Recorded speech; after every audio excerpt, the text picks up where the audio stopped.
신율의 뉴스 정면 승부 2부 순서 시작합니다.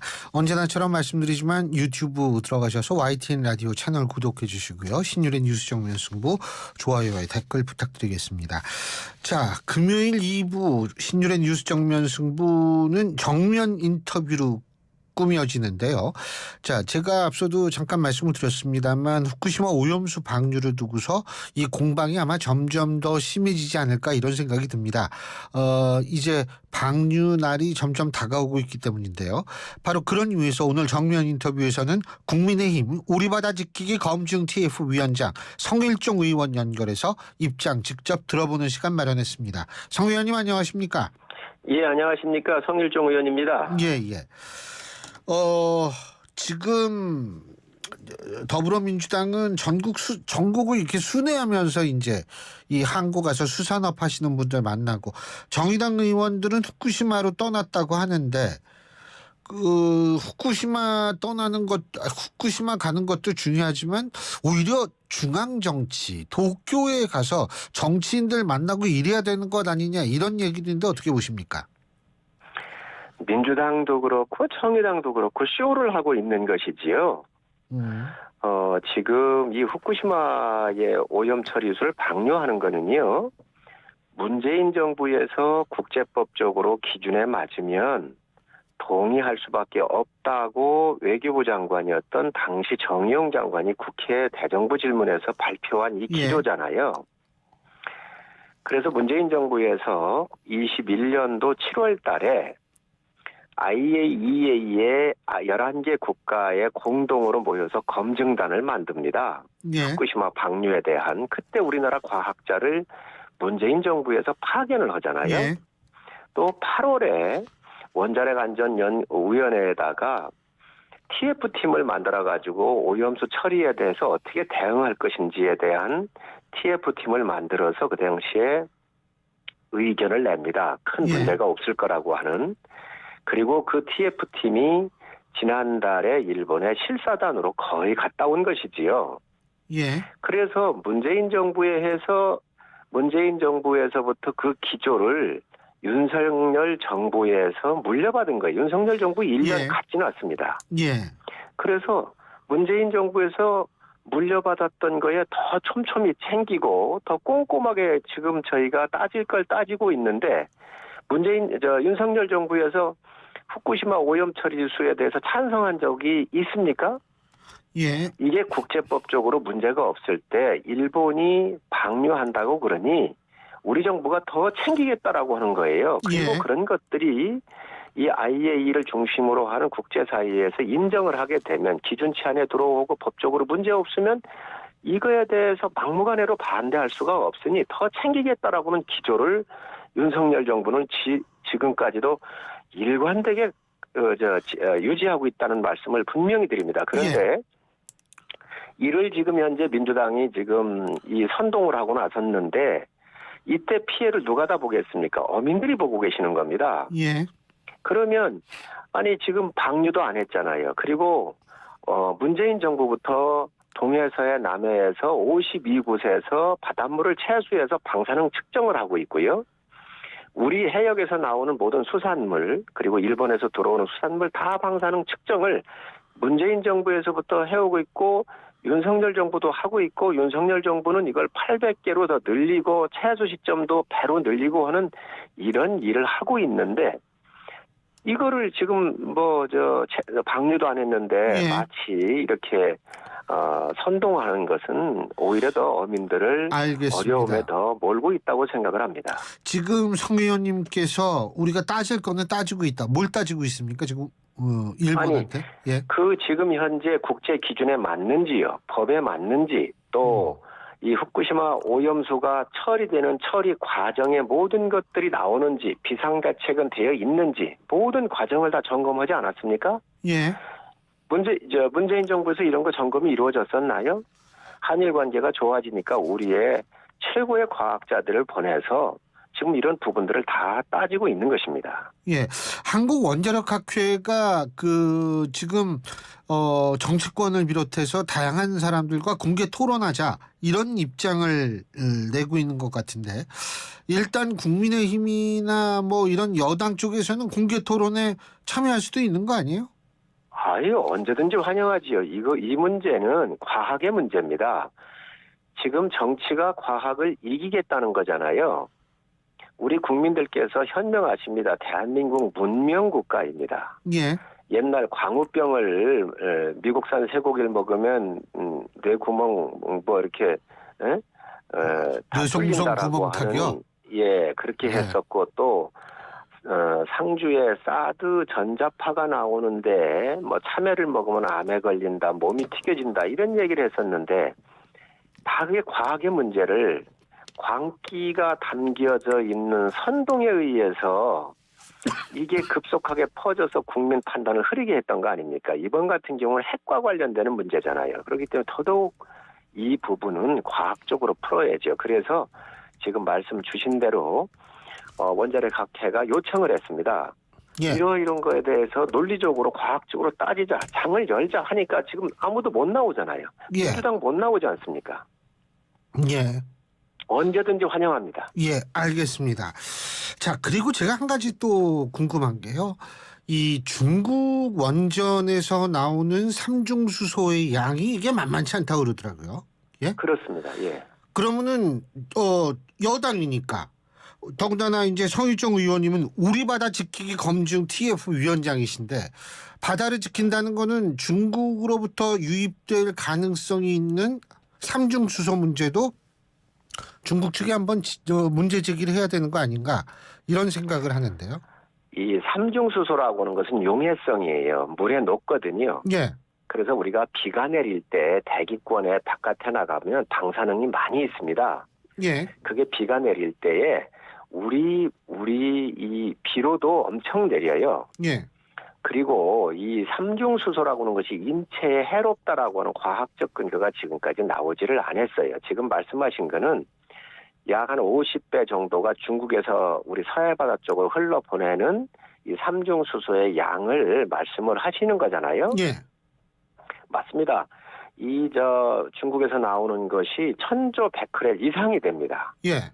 그리고 우리가 한 230조 베크렐 정도가 되지요. 그래서 후쿠시마에서 나오는 거에 50회 이상 이렇게 많을 텐데, 이 삼중수소가 나오더라도 희석이 돼서 바닷물에 들어와가지고 문제가 없잖아요.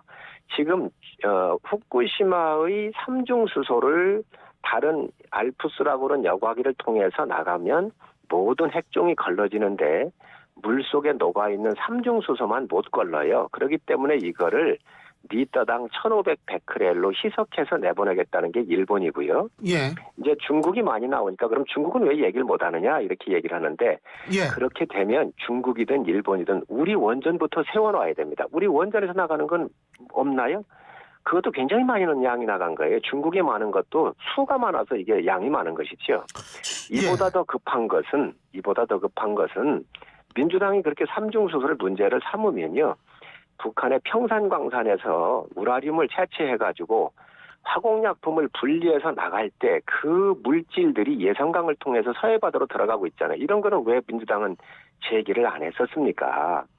예. 그래서 이게 다 과학의 영역이에요. 지금 우리 원전에서도 삼중수소가 상당히 많이 나가고 있죠. 이것들이 생태계에 나가서 희석했었을 때 문제 없다라고 하는 것들을 예. 과학적으로 입증을 했기 때문에 원전을 세우고 있는 것이고, 예. 또 사용하고 있는 것이지요. 예. 이런 부분들을 다 알고 있습니다. 민주당인들 왜 과학자가 없겠습니까? 예. 근데 이 뭐 삼중수소 말고도 사실 중국이 우리나라 서해안을 따라서 원전을 대거 하려고 하는 모양인데, 그러면은 우려할 사항은 없다고 보세요?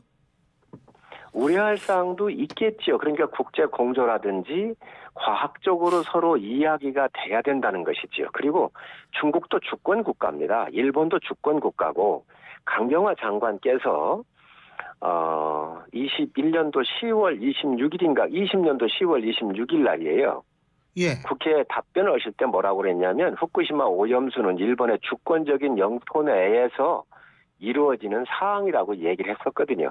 맞습니다. 일본의 주권 내에 있는 영토 내에서 이루어지는 일인데 이게 주변국이나 세계 전체적으로 생태계에 영향을 미치는지 안 미치는지를 국제사회가 공동으로 IAEA가 중심이 돼서 검증을 하고 있지 않습니까? 예. 이런 걸 우리가 참여하고 또 의견을 내고 또 국제적인 과학자들이 모여서 문제가 있으면 문제를 삼는 것이지요.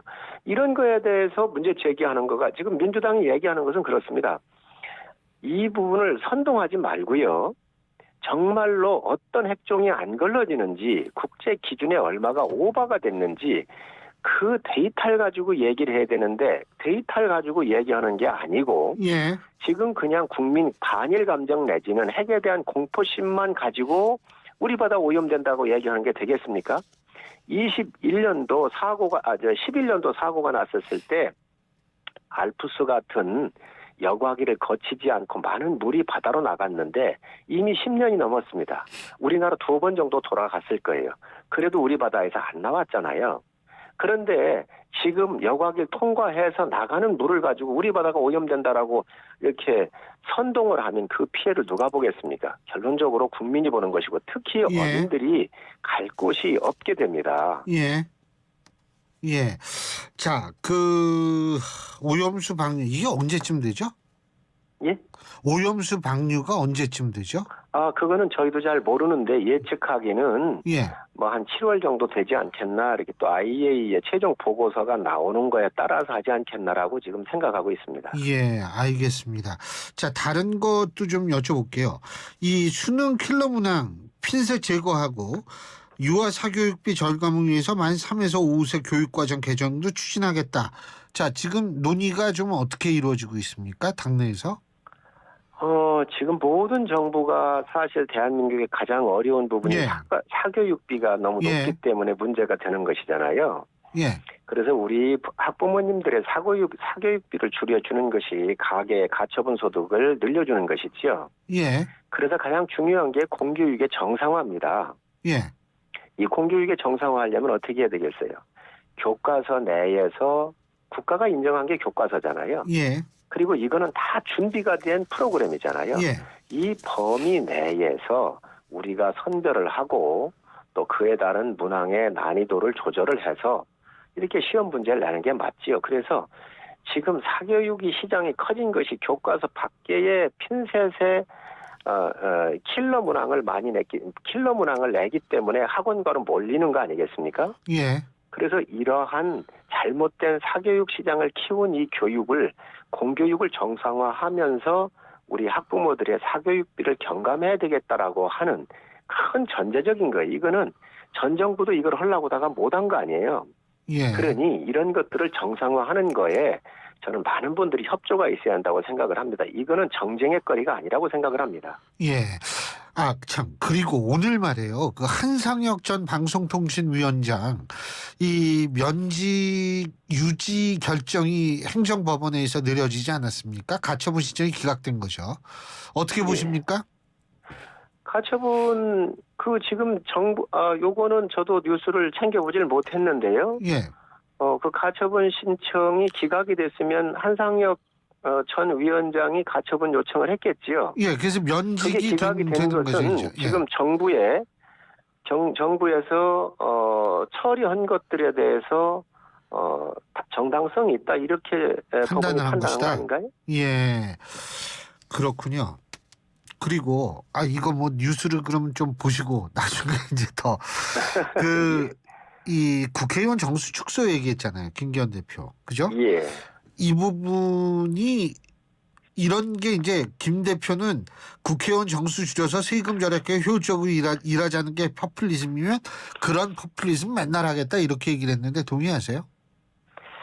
국회의원 정수 문제는 국민들께서 꾸준하게 좀 줄여주었으면 좋겠다 이렇게 그동안 요구가 있었지요. 예. 그래서 문재인 전 대통령께서도 안철수 전 후보하고 통합을 이루었었을 때는 2012년인데요. 당시에 국회의원 정수를 줄이겠다 이렇게 또 얘기를 하셨었습니다. 예. 그랬다가 또 2015년도에는 입장을 바꿔가지고 또 400명을 늘리겠다 그렇게 했었거든요. 예. 저는 이게 당리당략에 따라서 그때그때 이게 이제 발언이 바뀌어진 거라고 보는데 저희 당은 비교적 일관되게 국민의 요구를 받아들여서 국회의원 정수가 필요하면 줄일 수 있다라고 하는 입장을 늘 견지왔었죠. 그래서 국회의원 수가 외국에 비해서 저희가 부족한 건 맞습니다. 예, 그렇습니다. 그렇지만 국민들께서 어쨌든 살림을 좀 이렇게 아껴 쓰고 좀 줄여볼 수 있는 데까지 줄이면 어떻겠나라고 하는 요구가 있기 때문에 김기현 대표님께서 그 얘기를 하신 것 같은데 어쨌든 저희 당은 일관되게 국회의원 수를 뭐 일정 부분 줄인다고 한다면 줄일 수 있다라고 하는 저희 당의 방침이라고 생각을 합니다. 비례대표 줄이거나 없애고 그렇게 해서 국회의원 수 줄이자는 말씀이세요? 이제 비례 부분이 47명인데요. 47명 중에서 줄일지 아니면 또 뭐 지역구에서 일본 또 협의할 수 있을지 그거는 국회에서 또다시 여야 간에 한번 머리를 맞대고 협의될 사항이지요. 그 지역구를 누가 포기하겠어요? 현역 의원들 중에?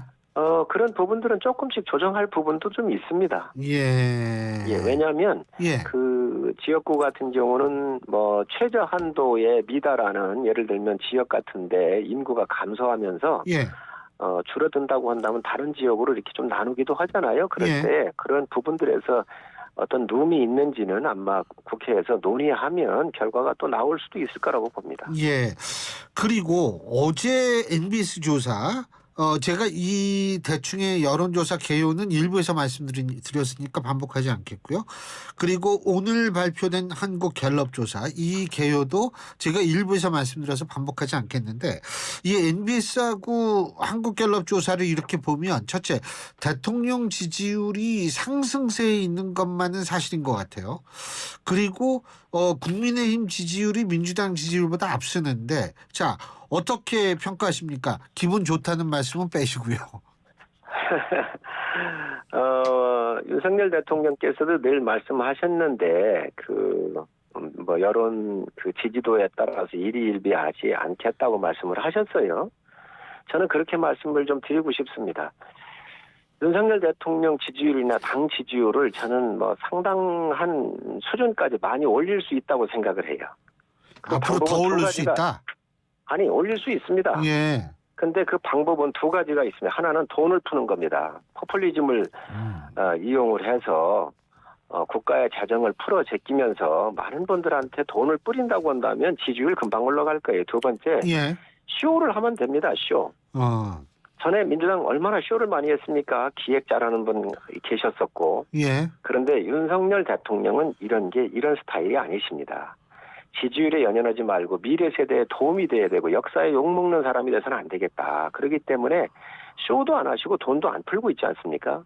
저는 이러한 진정성 있는 국가 지도자로서의 일관된 자세가 늦지만 천천히 올라가고 있다. 그리고 이것들은 쌓이면 어떠한 지지율보다 더 콘크리트한 지지율을 갖지 않겠나 생각을 하고 저희 당은 앞으로도 돈을 푼다든지 쇼한다든지 이것보다는 정말 또 꼭 필요해야 될 경우에는 풀어야 되겠지만 그렇지 않고는 국가가 정해져 있는 이 돈 푸는 이 국가재정법이 있거든요. 이러한 기준에 맞지 않음에도 불구하고 뿌리는 일은 없을 것이다. 그래서 정말 아주 대한민국을 단단한 나라로 만들어가기 시작을 하면 늦지만 천천히 올라갈 거라고 또 생각을 하고 간단하게 좋은 결과가 있을 거라고 생각합니다. 간단하게 좋은 결과. 자, 내년 총선에서 민주당은 몇 석이나 얻을 거라고 보세요? 그건 어느 누구도 모르지요. 정당이가 아니니까요. 그러나 최선을 다해서 민주당이 일을 해서 국민한테 평가받도록 하겠습니다. 민주당을 여쭤봤는데 알겠습니다. 오늘 말씀 여기까지 듣죠. 고맙습니다. 네, 고맙습니다.